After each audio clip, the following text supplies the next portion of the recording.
Fala pessoal, Gonzaço na área e sejam bem-vindos a mais um episódio do Meu Clube Sua História, o seu quadro de toda quarta-feira que traz a história de um grande clube de futebol. E hoje vamos falar sobre o Grêmio de Futebol Porto Alegrense, o imortal de Porto Alegre, Rio Grande do Sul. Um dos maiores clubes da América do Sul e tricampeão da Libertadores da América. Você vai saber tudo sobre o Grêmio, desde a sua fundação, os seus primeiros anos, os seus principais títulos, seu patrimônio, os seus feitos no futebol e muito mais. Fica até o final para não perder nada. Antes, se ainda não é inscrito, se inscreve no canal e já ativa o sininho para receber todas as notificações e ficar por dentro de tudo que acontece no futebol pelo Brasil e pelo mundo. Não esquece de deixar aquele like. E sejam bem-vindos a mais um Meu Clube, Sua História.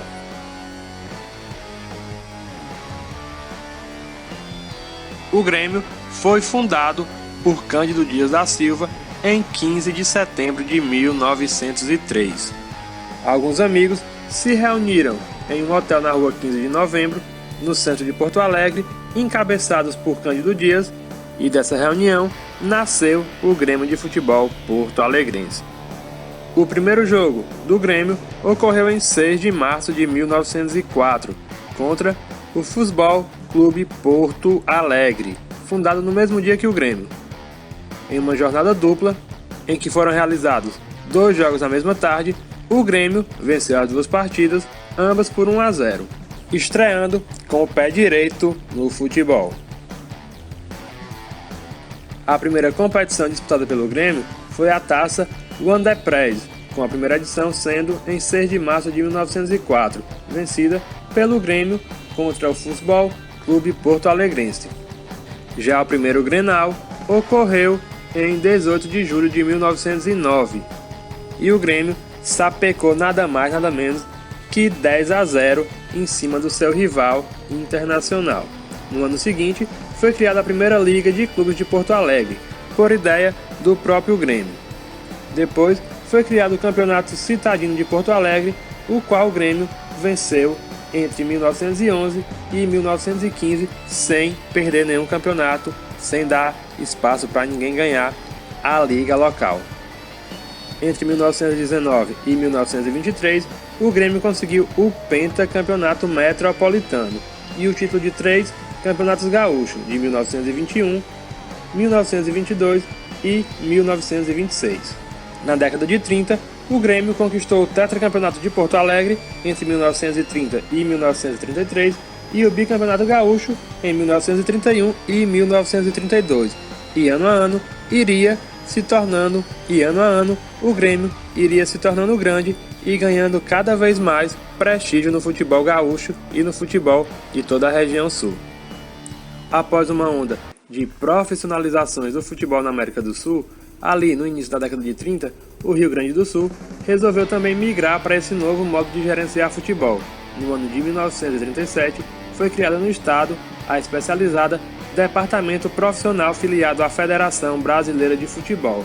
Essa fez um campeonato metropolitano não relacionado com o antigo Citadino, realizado então pela Federação Rio Grandense de Desportos, a atual Federação Gaúcha de Futebol. E assim nasceu o profissionalismo no futebol gaúcho. Na década de 40, o Grêmio viu a hegemonia do futebol do Rio Grande do Sul ficar com o Internacional, que ganhou a maioria dos campeonatos estaduais daquela década. Já a década de 50 marca a inauguração do Estádio Olímpico. Em 14 de setembro de 1954, o Grêmio inaugurou o seu maior projeto desde a sua fundação.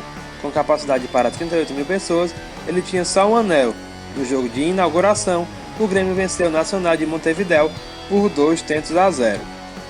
Nos anos seguintes, o Grêmio disputou 13 campeonatos e venceu 12, conquistando o pentacampeonato gaúcho e metropolitano entre 1956 e 1960 e o hepta gaúcho entre 1962 e 1968, retomando de vez a hegemonia no futebol do Rio Grande do Sul. Na década de 60, o tricolor também participou da Taça Brasil, que reunia os campeões estaduais em quase todos esses anos, tendo sido 3 vezes semifinalista, 1959, 1963 e 1967. Também jogou o torneio Roberto Gomes Pedrosa, o Robertão, e atingiu seu ponto máximo em 1967, quando chegou ao quadrangular final, mas acabou ficando em quarto lugar. Em 1962, o Grêmio também conquistou o Campeonato Sul Brasileiro. Já em 1970, o Grêmio teve a sua primeira convocação de um jogador para a seleção brasileira, em ano de título mundial. Everaldo foi convocado para a seleção e ganhou uma estrela na bandeira do tricolor. Já na década de 70, o Grêmio viu o domínio do futebol gaúcho voltar para o Internacional, que ganhou a maioria dos campeonatos daquela década. O Grêmio quase sempre ficou com o vice-campeonato, sendo 8 vezes vice-campeão seguido para o Inter entre 1969 e 1976. E só em 1977 o Grêmio voltou a ganhar um campeonato gaúcho, em cima do próprio rival, o Internacional, 9 anos após o seu último título. O tricolor venceu o Inter na final por 1-0 com gol de André Catimba e ficou com a taça. Esse fato é tido como uma retomada do Grêmio, que culminou em grandes conquistas na década de 80. Década de 80 que começou muito bem para o Grêmio. Já em 1980, o time foi campeão do Gauchão. No Brasileirão, uma sexta colocação foi conseguida, aquém, porém, dos melhores desempenhos na década passada. Em relação ao seu patrimônio, o Estádio Olímpico foi ampliado e se tornou o Olímpico Monumental, vista a grandeza da construção. O presidente na época da ampliação do estádio era Hélio Dourado. Em 1981, veio a primeira grande conquista nacional do Grêmio. Foi o seu melhor ano desde a sua fundação. O Grêmio conquistou o Brasileirão, que contava então com 44 times. A final foi um jogo emblemático contra o São Paulo no estádio do Morumbi, em que o Grêmio fez 1-0 com um gol de Baltazar. A partir daí, o Grêmio iniciou uma época de total ascensão.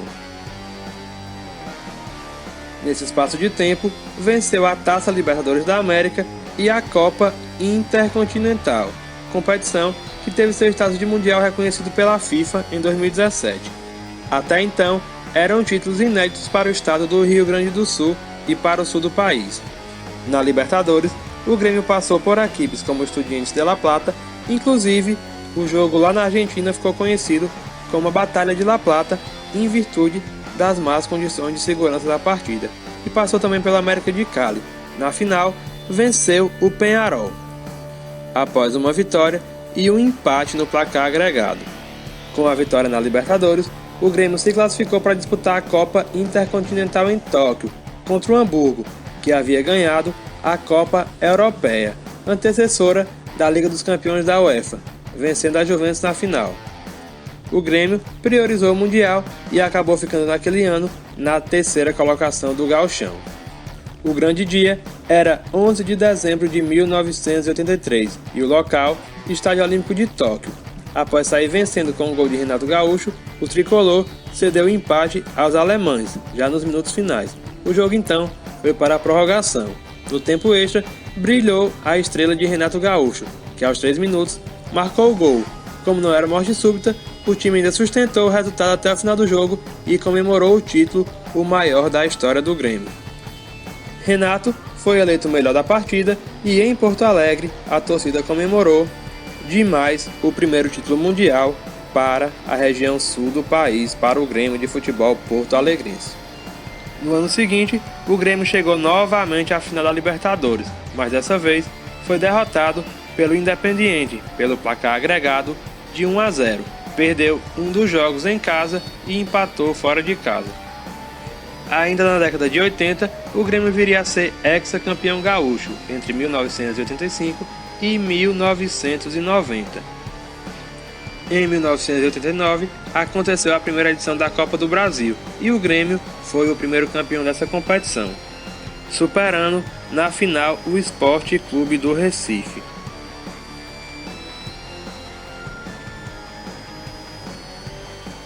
Em 1991, o Grêmio chegou pela segunda vez à final da Copa do Brasil. tendo sido derrotado na final pela equipe do Criciúma, que era treinada na época por Luiz Felipe Scolari, o Filipão, que viria a se tornar futuramente um dos maiores técnicos da história do Grêmio. Porém, em 1991 também, o Grêmio foi rebaixado pela primeira vez para a segunda divisão do Campeonato Brasileiro. Em 1992, o Grêmio conseguiu retornar à primeira divisão. Subiam 12 equipes e o Imortal terminou aquela Série B na 9ª colocação. Em 1993, o Grêmio chegou a mais uma final de Copa do Brasil, ficando novamente com o vice-campeonato. Já no ano seguinte, 1994, o Grêmio de novo estava lá decidindo a Copa do Brasil. Dessa vez, conseguiu o título, vencendo o Ceará na final. Título esse que deu direito ao clube de disputar a Taça Libertadores da América de 1995, competição que o clube não disputava desde 1990. E em 95, o Grêmio fez novamente história na Libertadores. O ponto alto, antes da final, foram os jogos contra o Palmeiras pelas quartas de finais em Porto Alegre, 5-0 para os gaúchos e em São Paulo 5-1 para os paulistas. Na semifinal, o Grêmio enfrentou o Emelec e passou pela equipe equatoriana. Na grande final, o adversário foi o Atlético Nacional da Colômbia. Com uma vitória de 3-1 em casa e um empate por 1-1 fora, o Grêmio foi campeão da Taça Libertadores de 1995. Em 95, também conquistou a Copa São Abenki, disputada no Japão, entre os vencedores dos campeonatos japonês, brasileiro, argentino, sueco, norte-americano dos últimos anos. O título da Libertadores classificou o Grêmio para disputar a final da Copa Intercontinental de 95 contra o Ajax. O time empatou por 0-0 contra os holandeses, mas perdeu nas penalidades por 4-3 e não conseguiu o título mundial de 95. Entretanto, no ano seguinte, outro grande título para a galeria do Grêmio. O Grêmio viria a ser campeão brasileiro de 1996. O tricolor bateu na final a Portuguesa de Desportos, perdendo o jogo de ida na final em São Paulo, mas conseguindo reverter no jogo de volta no sul brasileiro. Em 96 também, o Grêmio venceu a Recopa Sul-Americana, ganhando do Independiente na final por 4-1. Já no ano seguinte, outro título importante para a galeria do Grêmio. O Imortal vencia a Copa do Brasil em cima do Flamengo na final. Um 0-0 em casa e um 2-2 fora deu o título ao Imortal.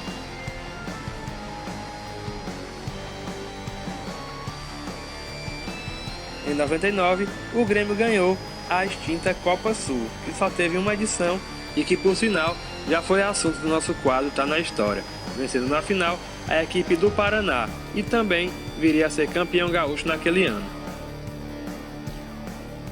Em 2001, o Grêmio vencia mais uma Copa do Brasil, em final disputada contra a equipe do Corinthians, 2-2 no Estádio Olímpico e 3-1 no Morumbi, deram ao Grêmio o título da competição nacional no ano de 2001. Título esse que garantiu ao Grêmio o tetracampeonato do torneio.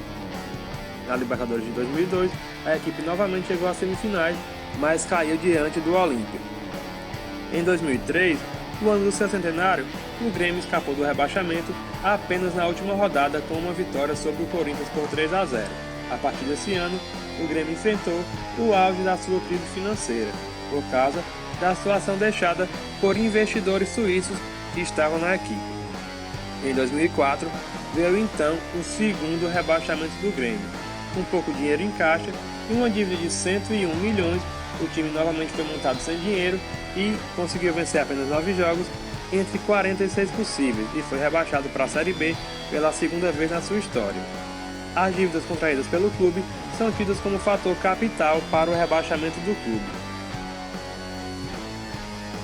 Na Série B, no ano seguinte, o time até que foi mal no início, mas conseguiu se recuperar e classificou entre os 8 primeiros, conseguindo disputar o quadrangular final nessa competição. Nessa fase, desperdiçou chances de ganhar da Portuguesa e do Santa Cruz. A ascensão teve que ser decidida contra o Náutico nos aflitos em Recife. Depois de ter 2 pênaltis marcados contra e desperdiçados pelo Náutico e 4 jogadores expulsos, o tricolor ainda conseguiu marcar um gol no final do jogo, feito por Anderson. Desse modo, o time conseguiu subir novamente para a Série A, no jogo que ficou conhecido como a Batalha dos Aflitos. Na Copa Libertadores de 2007, o time chegou novamente até a final, mas foi derrotado pela equipe argentina do Boca Juniors, 3-0 fora e 2-0 em casa. No Brasileirão de 2007, o time ficou na 6ª colocação. Já em 2008, a equipe chegou até a liderar por 17 rodadas, equipe que era comandada por Celso Rutti. O Grêmio brigou ponto a ponto até a última rodada pelo título, mas foi superado pelo São Paulo, que acabou ficando com o título daquele ano do Brasileirão, ficando então com uma vaga para a Libertadores da América. Em 2010, o time chegou à semifinal da Copa do Brasil, mas foi superado pelo Santos.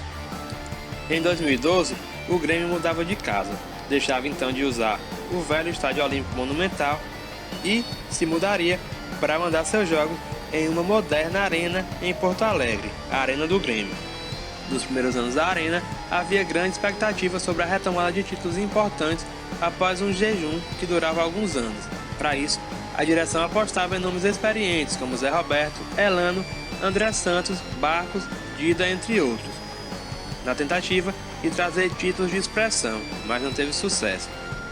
Em 2013, a equipe ficou na 2ª colocação do Brasileirão e na Copa do Brasil foi semifinalista em 2013 e 2014. Em 2016, o Grêmio viria a ganhar um outro título de expressão. Apesar de ter sido eliminado no Gauchão para o Juventude e de ter sido eliminado já na 2ª fase na Libertadores para o Rosário Central, o Grêmio se recuperou e teve na Copa do Brasil o seu apogeu naquele ano. Na Copa do Brasil, o Grêmio eliminaria Atlético Paranaense, Palmeiras e Cruzeiro até chegar na final contra o Atlético Mineiro. A primeira partida foi realizada no Mineirão, onde 48 mil pessoas apoiaram o Galo, mas foi o Grêmio que venceu a partida por 3-1.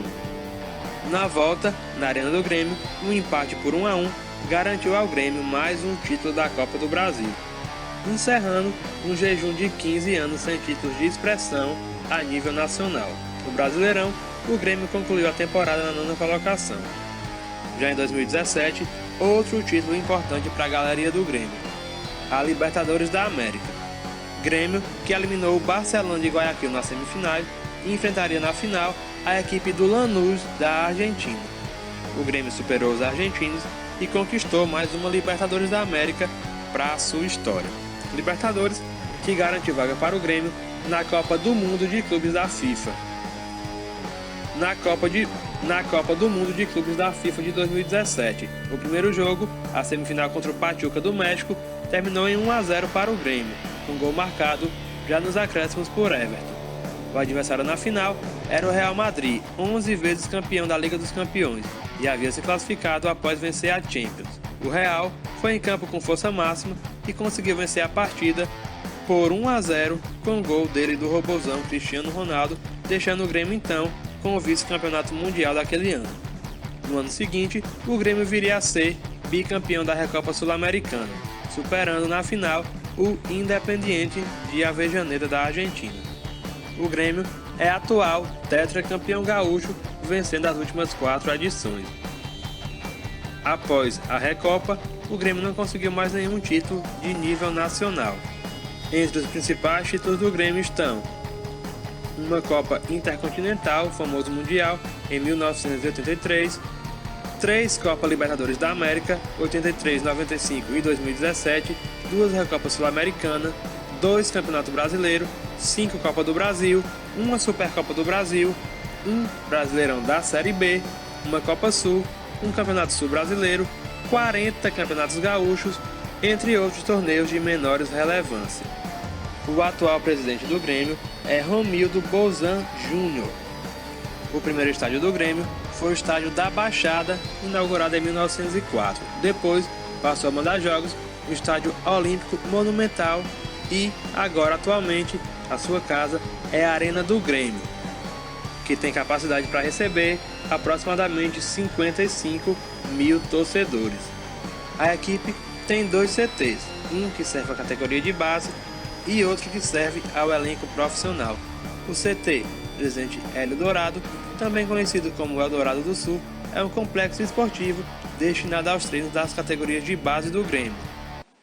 E existe desde 2000. Já o CT Presidente Luiz Carvalho é um complexo destinado aos treinos da equipe profissional do Grêmio. E existe desde 2014. Atualmente, o Grêmio disputa o Campeonato Brasileiro de Futebol. Esse foi mais um Meu Clube Sua História. Se você gostou, deixa o like. Se ainda não é inscrito no canal, se inscreve e escreve aí nos comentários qual é a equipe, qual é o seu clube que você vai querer ver aqui no nosso quadro, que vai querer saber toda a história da equipe. Se você gostou, deixa o like. Se ainda não é inscrito, se inscreve no canal e já ativa o sininho para receber todas as notificações e ficar por dentro de tudo que acontece no futebol pelo Brasil e pelo mundo. Segue o Golzaço no Instagram e também no TikTok. Um abraço e até a próxima!